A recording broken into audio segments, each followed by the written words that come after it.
So to understand the digital process in architecture, we created this chart that shows the process, the talent, and the ratio or the yield of how many projects we can develop per year. So at the beginning, we had this traditional way of drawing, no, by hand. And please see the talent, how it's distributed. We have a designer and a draftman, no? So designer is a little bit in a more preponderant way, and the ratio is very low. No, we have one project per year, and this responds to technology itself, but also in a way, this slow design part allowed people to create really meaningful designs and not very quick designs. So in this image, you can see how collaboration was at that time, no? And it's super rich, right? Everyone in a big table drawing and collaborating, no? And then the computer-assisted design comes and it creates a paradigm, no? The transition is not from 0 to 100. The transition is people uh, they were designing by hand, no? And other kind of talent, they were translating those design into digital or into a CAD, no? So as you can see, a new talent arrives, all the CAD draftmans appears, no? And please see how the designers they start losing positions in terms of talent, no? This is also or also responds because of this yield, no?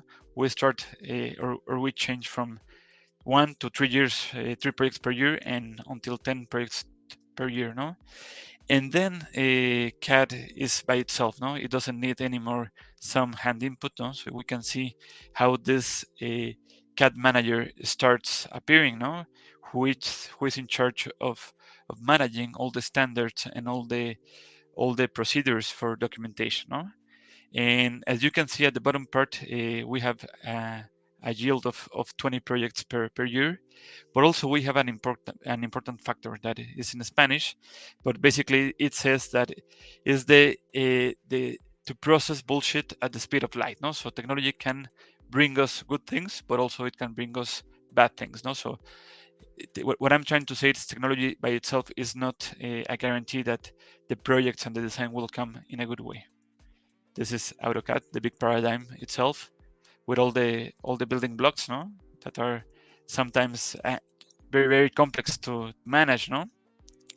But then BIM arrives. Building information modeling is also another paradigm, and in the same way as CAD had a traditional way of designing, BIM didn't arrive and in a quick way moved CAD, no? BIM arrived, and what happened is they start by delivering CAD projects, and then people start modeling these projects, no? So we see also in the talent part that the modelers appear and the BIM managers appear, no?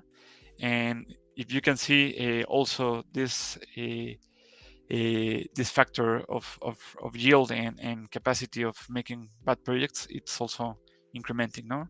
And this image, it's by itself, no? It's done in BIM, no? But it's not a very well thought coordination process, no? We see all the MEP systems in there, no? And at the end, we have BDC that basically is BIM in a very holistic implementation way, in which we have a new talent that is the BIM coordinator, no? Who is in charge of managing all the models in terms of standards, in terms of seeing that the objective of the model is done, no? And as you can see, also this PPBL factor also increments, no? And with this BDC methodology, we did this NVIDIA offices that are an amazing office building, which also includes all the laboratories and research and development for NVIDIA. And at the end, we are at this part that we understand, hey, what is going to be next? Is it going to be artificial intelligence? Is it going to be data-driven design? Is it going to be generative design? We don't know. But what I'm trying to seek is that we come back to the basis. When the designer was the talented, and all the talent was in charge of designing, not documenting. And at the end, there is a specific part that is the digital integrator that understands technology and implements technology